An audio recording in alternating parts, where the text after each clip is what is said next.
Hey everyone, this is the LEGO Icons Blacktron Renegade. It's a set that comes out in 2025 and is a remake of the original that came out in 1987. You see the year right here, 2025. I was able to get it early. So here's a look at the box from all angles. Minifigures at the top. And here are the sides, which are not as interesting. And here's a look at the box from the back, including some of the functions of the model. We'll look at them, of course, once the set is completely built. There is a B model, which I appreciate. And here are the dimensions of the set. One quick thing about the box. In general, I don't comment too much on packaging, but here I really wish that they use the classic 1987 design like they did with the Eldorado Fortress and the Galaxy Explorer sets, instead of using the standard black box. They could have used this opportunity, in my opinion, to give us a true retro package design, just like what they did with those sets. But at least we have like this striping here, this grid, to make it a little bit more interesting than just the standard glow. So at least there's that. But what's more important than the packaging is the contents inside, so let's have a look at that. I don't know why they did push tabs on such a large set, especially for LEGO Icons. I think they should have used the tapes here instead. In this set, we got 8 rather large numbered bags, numbered from 1 to 8, thankfully, so at least there's no duplicate bags. We also got 2 instruction manuals, one for the kids, which builds these things, and another one for the adults, which builds most of the set. And that's according to the designer during the unveiling video. So the bags are plastic, even though LEGO promised to switch them to paper by 2025, so we're still waiting for that. Let's have a look at the instructions. Of course, I'll build this without the instructions, but I'll just see is there any interesting information at the front or back of the instruction pages. It just says here, use the LEGO Builder app, one thing we haven't seen before. There's some information on LEGO Blacktron. I'll zoom it in so you're able to read this in English or French, so just pause the video if you want to read the information there, or wait for it to come out on January 1st. Here's a look at the designer. He looks to be very happy holding the set that he designed along with the original, and that's the packaging that I wish LEGO used for this particular set. Here's some words from the LEGO design team. And then here it explains that for the main build, the A model, we're going to need to use both instruction manuals. And then for the B model, we'll have to get this information from the LEGO website or maybe the LEGO app. And then it just tells us to use the orange brick separator in these ways. So this set is going to come with an orange brick separator. And then we build the minifigures starting with bag 1, and that's basically where the build starts.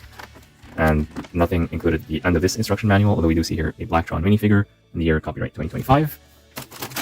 For the big instruction manual, there's nothing really at the front. It just tells you start from bag number 3. And then at the end, we have a Blacktron logo. So here's a part list for those of you who are interested.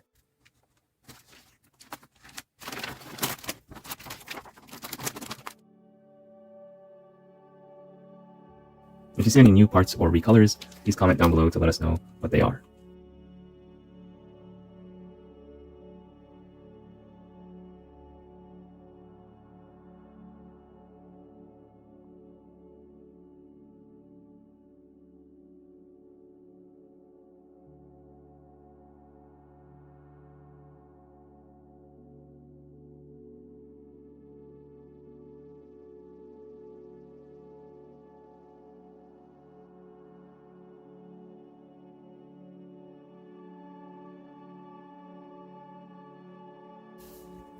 Bag 1 gives us this vehicle, as well as a Blacktron minifigure and this robot. I have a few pieces left over because I'm building this with very limited angles, but this is the gist of it. But of course, we'll look at everything in more detail at the end of the builds. Right out of the bag, I have to point out that this piece is not wrapped in any additional covering, and as such, you do see here that it has a few scuffs, even though it is brand new. So I wish LEGO would have covered this up with additional plastic or paper wrapping, or just put it in its own bag, just to protect it from any scratches and scuffs, because this is a LEGO Icon set for adults, and I think that we deserve premium quality at the prices that we're paying.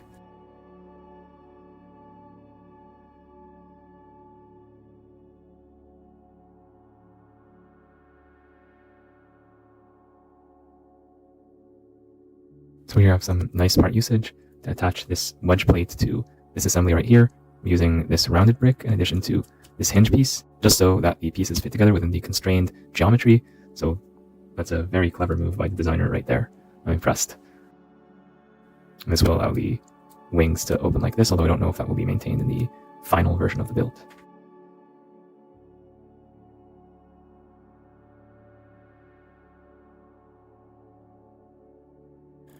Oh, and just looking at this shape from this particular angle, it looks like an airplane. So that's pretty interesting. We just need one more wing to make it look perfect, but yeah, this silhouette is very recognizable. Actually, we could just remove these parts right here and turn it into an airplane just for fun, like this. And have the wings open like this to create another shape. Maybe swap these two parts around. So especially for building this with kids, it's nice to play around with the pieces before finishing the final build, because that's what LEGO is all about. It's all about having fun and not just building something that you're gonna look at and let it gather dust.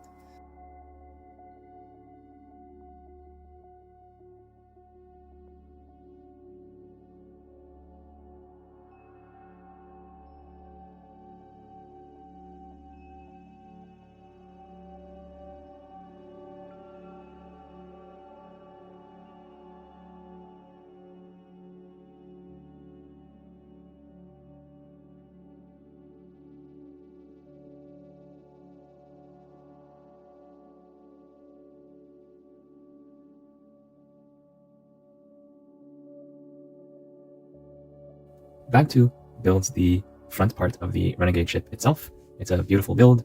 I improvised a little bit, so all these parts I ended up not using, but this is the general shape more or less. And the way I built it, these wings can actually be adjusted. I think this is what the designer intended. And I love this giant transparent yellow canopy piece. It's just so wonderful to look at and to move up and down, so that's pretty fun.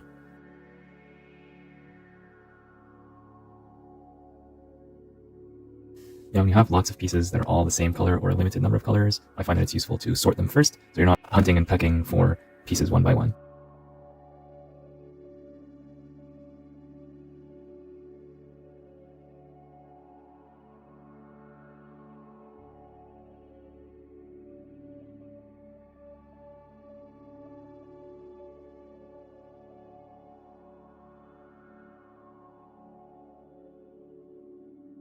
Bag 3 builds the skeleton of the main part of the Renegade. Despite its size, it's pretty simple to build actually, because what you see is what you get here. And here are all the modules, and spoiler alert, these are going to connect to this. I'm going to try it out right now just to make sure I did not mess anything up. And yeah, it looks like it does connect, so that's definitely a good sign.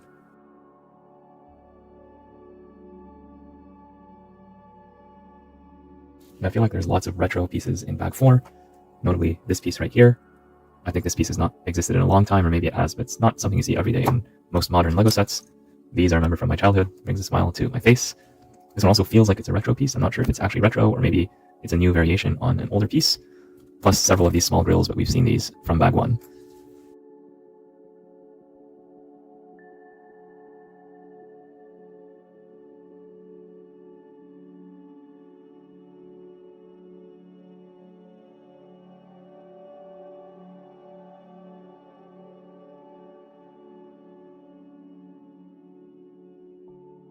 Bag 4 builds these two wings of the Renegade. They get attached to the main ship like this. Just be careful when attaching these. It attaches in 3 spots, here, here, and here, and if you don't hold this from the bottom, this whole thing is going to fall out. I thought I made a mistake there, but no, I didn't. It's just a question of attaching them in the right order.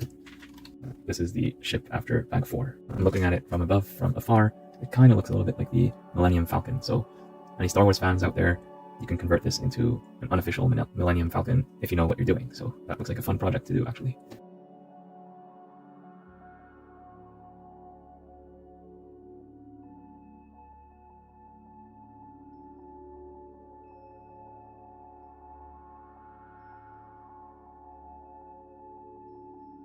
Bag 5 continues adding details to the main fuselage, including these very interesting parts that are built sideways using this retro-looking piece. And I do want to say this shape also reminds me a little bit of the Batwing from Batman, so you can repurpose this for many famous ships, in fact. This is actually the first time we see blue in this set. I'm a little bit disappointed to see this piece, but I give credit to the designer for lasting all the way until Bag 6 out of 8 to have to include it.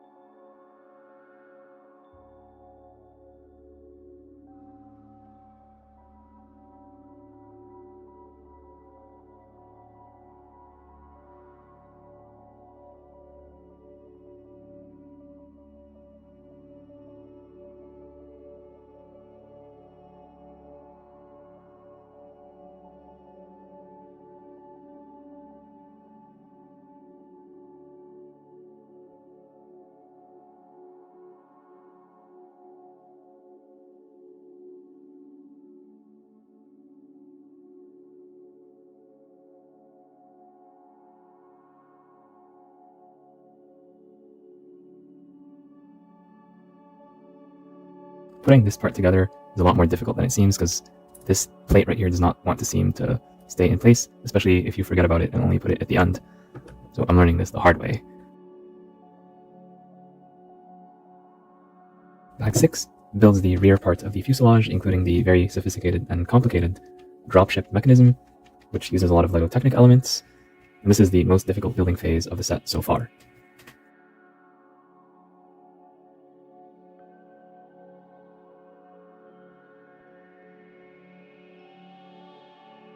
Bag 7 builds these two rocket thrusters. I was able to build these in just 12 minutes real time, compared to more than an hour for Bag 6, so not all bags are equal for this set.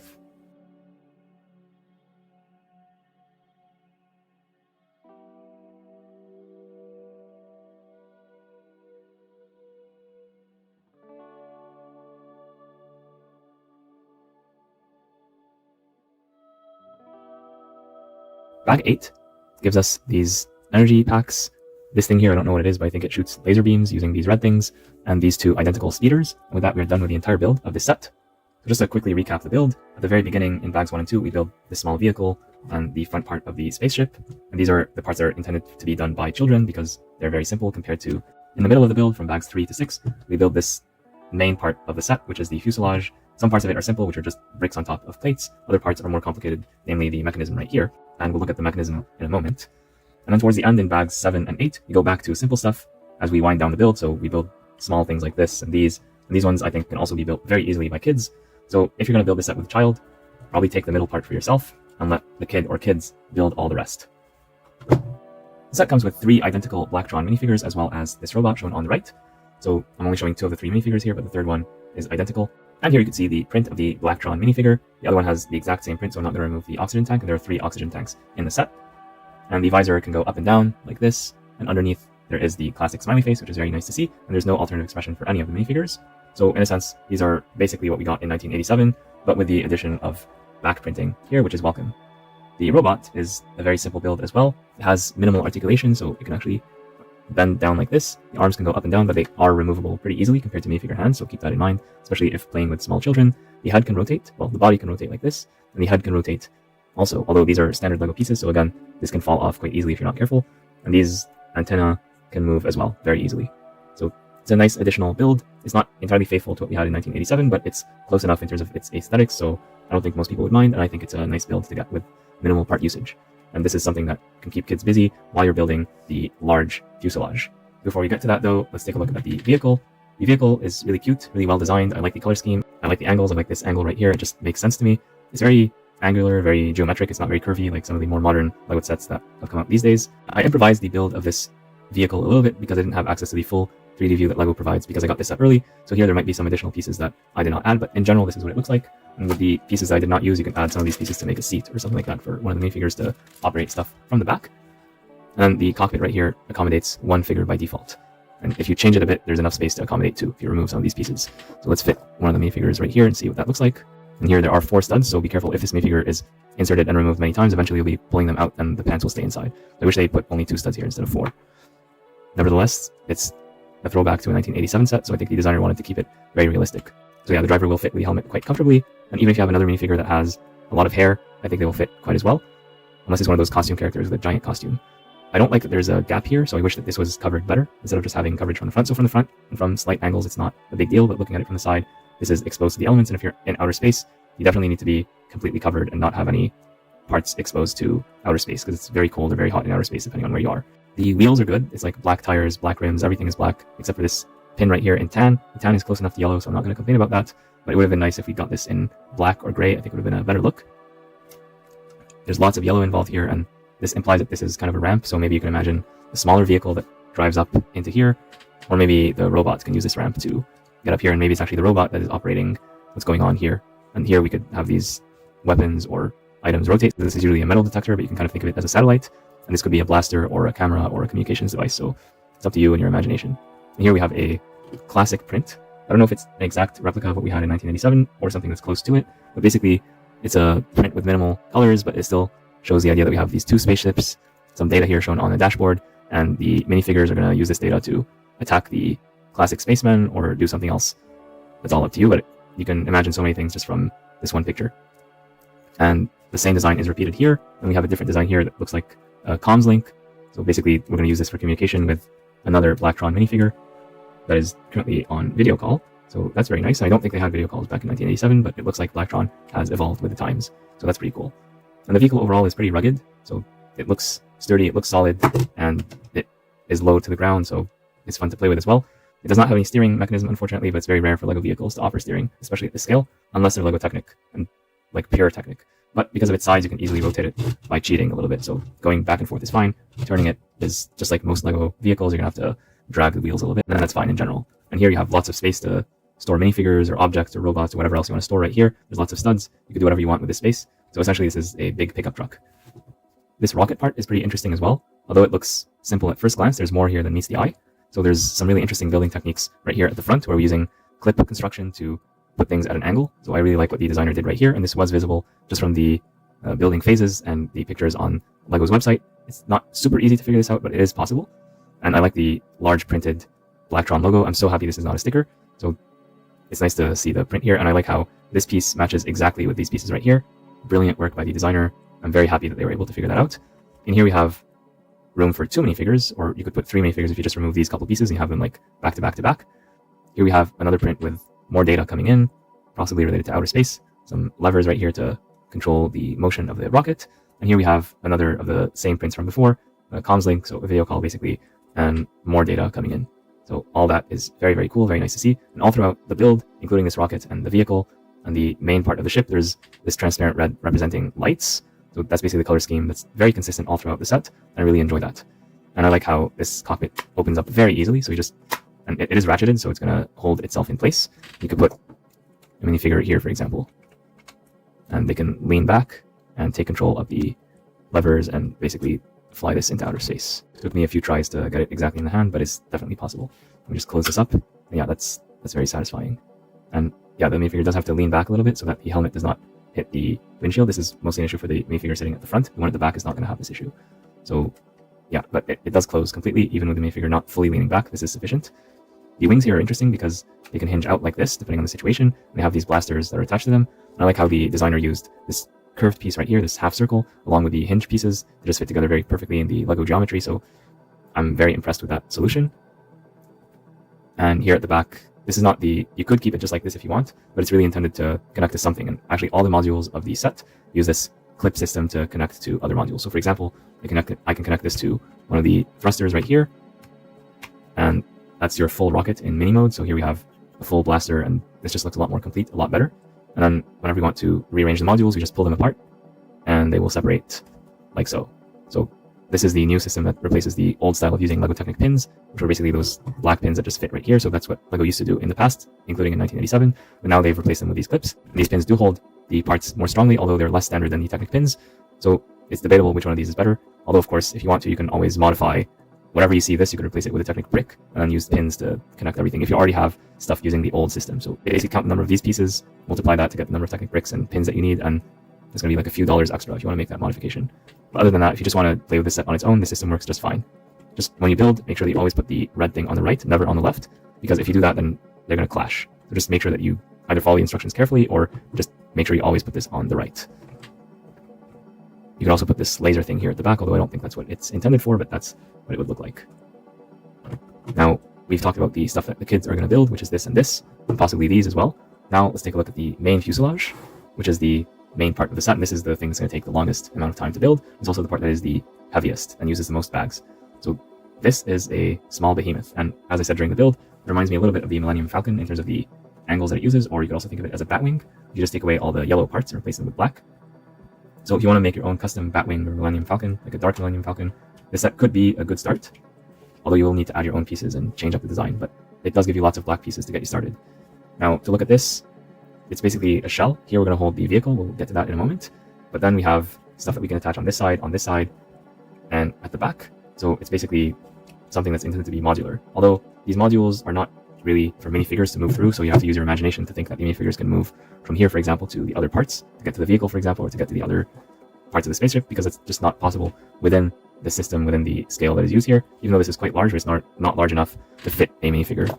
So for example, a minifigure is basically almost as tall as this whole thing, and if they did accommodate minifigures, the thing would cost probably 3 or 4 times as much. So I'm actually okay with that design choice by the designer.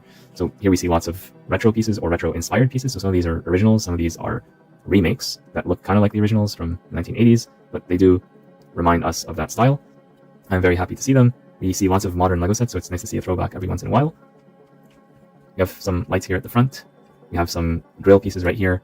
These jumpers that can be used to attach various bar pieces that go in here. And a lot of this is tiled off very nicely, and there's some additional prints as well, and some lights all throughout. And I like what the designer did here with the 45-degree angle and the lightsaber piece right here in red. Again, that reminds me of the Millennium Falcon a little bit, the dark version of it, and it's just a smart way to make this look so much better compared to if they just left it empty.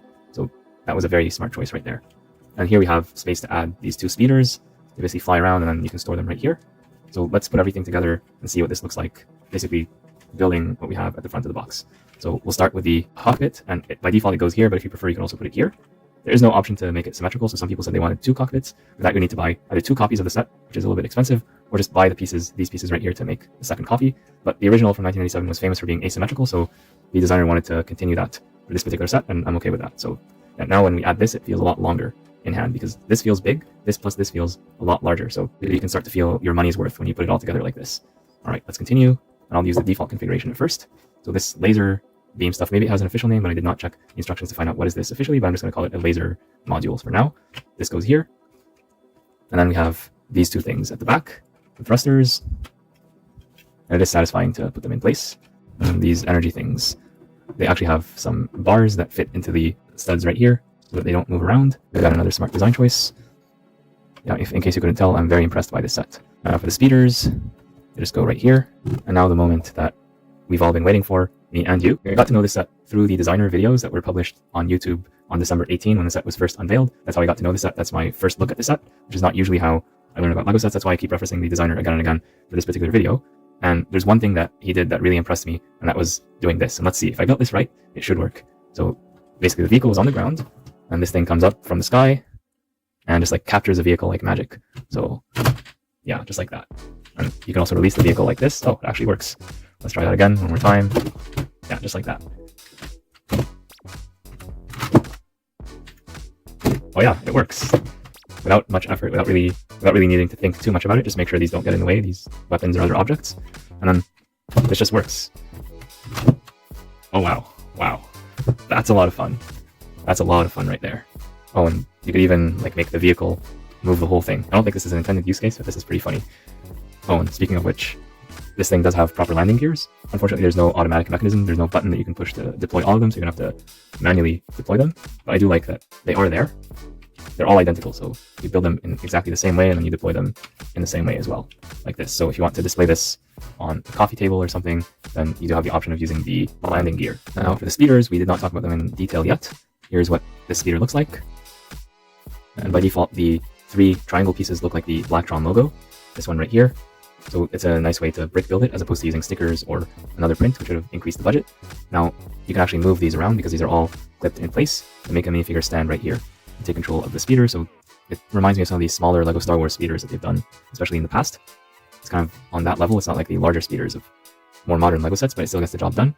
So you see here, very intimidating Blacktron figure on this speeder, and you can adjust the wings and this front part up and down depending on what you want to do. But when this was first released in 1987, this was a kid set, intended for kids, of course. So they could play around with these speeders and fly them around and then return them to the mothership. I think that it's the same principle right here. This is a set that is intended for families, not just people who are living alone. And if you do have kids, this would be a very nice introduction to LEGO, LEGO Space, LEGO Blacktron. So I think they're going to enjoy building this set with you, especially if you give them guidance, but not be hovering over them too much. And the sense of accomplishment of building this entire thing really makes it worth it, in my opinion. So you build this massive thing, just press the button, and the ship drops, or the vehicle drops, which is so amazing to me. Now, with the vehicle gone, this is a bit of an empty space, so you're going to need to use your own pieces to improvise if you don't want to keep this blank, but I think that's perfectly fine. This piece just came off as I was demonstrating, so you've got to be a little bit careful if you're going to use this as a playset as opposed to a display set. But really, I feel like this is more of a playset more than any other icon set that I have reviewed personally. There's so many play features, landing gear, the vehicle, the dropship mechanism, all the modules, and putting them together in different ways. It is literally a remake of a children's set, the original Blacktron Renegade, so it makes sense to me that this is more of a playset. So I don't know why they marketed this as 18+. They could have made it 8+ or 10+, because that does include adults and children, unlike 18+, which is for adults only. So I think it would have been better if they used the original packaging, market this as 10+, but make it retro, because, you know, kids these days, they do like retro stuff, so I don't think it should have been targeted towards adults only. And I'm not going to repeat for another time when I think about the black box design. But what I will do is point out that this set does have an additional selling point, and that is this B model right here. So at the time of recording, the instructions are not available in the included booklets that are with this set, so you need to wait for them to be released online on January 1st. But basically, you're able to take those modules, do a little bit of reassembly, and construct this mech right here, so that looks pretty interesting. Leave a comment down below if you want to see that in the new year. So yeah, if you couldn't tell already, I'm a massive fan of this set. I love the color scheme, the black, the yellow. Some people said it looks like a pretty large wasp. I tend to agree with that. There's no ugly blue pins anywhere. There's only 2 pins used, but they're well hidden. So kudos again to the designer for making this like a set that uses very few pieces. It really takes us back to the 1980s when LEGO sets were a lot simpler. This set is not simple to build. Maybe this is simple and this is simple, and a child could build it, especially if using the instructions. But building the rest of this, building this mechanism, it was a pretty decent challenge, and I really enjoyed it. There were some frustrating moments building without the instructions with limited angles, but if you look at the pieces just right, you use the process of elimination, you are able to figure it out. So if you do get this set, I encourage you to build at least some parts of it without the instructions, or maybe look at only 1 or 2 pages just to get the idea and then build it from memory. I think you will learn a lot if you do it that way. So I don't have that many critiques of this set. Maybe one small critique would be if they could just add some kind of knob or mechanism right here to make it easier to lower the landing gear. I would have personally appreciated that, so I don't have to like go fishing, because it's very hard to do this without looking unless you really memorize the set. So that's a usability issue, one that can be fixed using just a couple of your own pieces, like adding a gear here if you're not going to use this space for anything else. Well, actually, we could use this space for something else, and that brings me to the size comparison. So if I drop off this, I try to pick up, oh, that's another thing. The way I built the vehicle might not be the official way. These things come off relatively easily. But as I was saying before, one of the icons of the 1980s, in addition to Blacktron, is the Lamborghini Countach from the Speed Champions line. So this is a set that recently retired. It was available on shelves for 2 or 3 years, I think. Now, if you want to pick this up using this mechanism, even though it's 8 studs wide, just like this other vehicle right here, 4 plus 4 equals 8, you cannot pick it up because it is too long. Or in other words, this thing right here is too far back, and if we want to pick up Speed Champions cars with this mechanism, we need to move these pieces forward a bit, which is totally possible. So with some minor changes to the set, you're able to move these pieces forward, and then you'll be able to pick up not only the included vehicle right here, but also Speed Champions cars, and I think that would make it much more useful if you want to use this in your LEGO city. Another comparison I would like to make is with the relatively recent Jay's Fighter from 2023. Now, the sets are not intentionally designed to work together. The color schemes are not perfectly aligning because this is using blue and light yellow and gold as opposed to black and regular yellow. But I do think that there's lots of similarities. So both of these are flying machines. Both of them use hinges to have wings that extend. So this and this actually are pretty similar. And I think that you could easily dock this here and maybe just add a few more pieces, a few more studs to hold it in place so it doesn't go anywhere. But overall, I think this is a generally good look. I know the colors don't match exactly, but you get the idea. So you can use this in your Ninjago city as well. So that's pretty interesting. Well, let me pick up that vehicle again. Yeah, that's just amazing. I love doing that. Never gets old. And this is a size comparison with the Natural History Museum. You see it's roughly the same footprint. It's actually longer than it when placed in this configuration, like from the back right here all the way to the front. It's longer than 48 studs. I've not measured how long it is, but it's pretty long. So this will take up a lot of space if you intend to display it somewhere where the space is constrained. And this view from the top gives you the idea of its footprint looking down. So you see here, this thing takes up a lot of space compared to the museum. So there's lots of stuff here and you really feel the value. And here's an aerial look with the Lamborghini Countach and Jay's Fighter as well. One another thing that just came to mind, if you don't like the asymmetry, you want it to be symmetrical, you could create another one of these coming out from the center, either create a third one or take these two, remove them and replace them with one single thing coming out, or just attach this thing right here. So that's what this would look like approximately. I didn't go through the trouble of putting all the pieces, but it would be something like this, and this would be symmetrical. So you do have that option if you just move things around just a little bit. For the price and value, I think it's excellent. You get what you pay for here. There's lots of pieces, including large pieces and printed pieces like this. So it's not just tiny 1x1s, also lots of these large retro pieces as well. So I do think that the value is definitely there. I do wish they would have included at least 1 or 2 good guys. So Blacktron, they're known as the bad guys, but there's the classic spacemen in red, yellow, white, etc. And those are considered to be the good guys. So maybe they should have given us at least 1 or 2 of those with a tiny little vehicle, just like this, or one of those LEGO City polybags that they did recently, where you have one minifigure, a minimalist build, like really, really minimalist. And that would have cost them like $3 or $4 extra to do. Probably this was not within budget, but I really wish it was. And this way you'd have a conflict in a box, just like what LEGO usually does with their Ninjago sets or other sets from other themes, or even for bad guy sets. You'd get the good guy, at least 1 or 2 good guys to fight them without having to buy anything extra. But again, classic spacemen have made a resurgence in recent years, so you are able to acquire them from other sources. And you can also use the LEGO City Space minifigures like this from your LEGO City sets if you don't have any of the classic spacemen at hand. And here's what these would look like on the ship, just to give a better visual. And I think overall it fits with the LEGO space theme. The colors don't match here, but I think that makes sense because these are from different factions and they're supposedly enemies. So forces of light versus forces of darkness kind of thing. Or you could flip things around like what LEGO did with Star Wars and make up your own stories. It's all up to you and your imagination. And that's what I love the most about LEGO. This set is definitely a day one purchase for me, except I already bought it and I'm not going to buy it again on January 1st unless there's an exclusive gift with purchase, which I don't think there is. So If you can get it on day 1 or day 2, I think you'll be very happy with your purchase. If you like what you see but you're going to wait for a discount, that's also a valid option, and I do think that the set will not go on discount too many times, but it might go on discount a little bit in those summer promotions around Amazon Prime Week or maybe during Black Friday. So probably you can wait if you don't need it immediately, but if you don't want to wait, you just need to do this. I don't blame you, because this is fun. I love doing this. And modular buildings are great, but you cannot play with them the way you can play with this. So this is a really fun set to play with. If you like what you see here, but you don't like the color scheme specifically, you think it's too black or too yellow, using just a few pieces, I've seen other people do it online, just changing out a few of these pieces can really make you look a lot better. So that's always an option. You get this and then you add some red or pink or green, whatever you're into, and you make it yours, basically. Oh, I forgot to mention this earlier. I do like the prints included in the set. I just think that this yellow is a little bit too faint compared to the yellow pieces.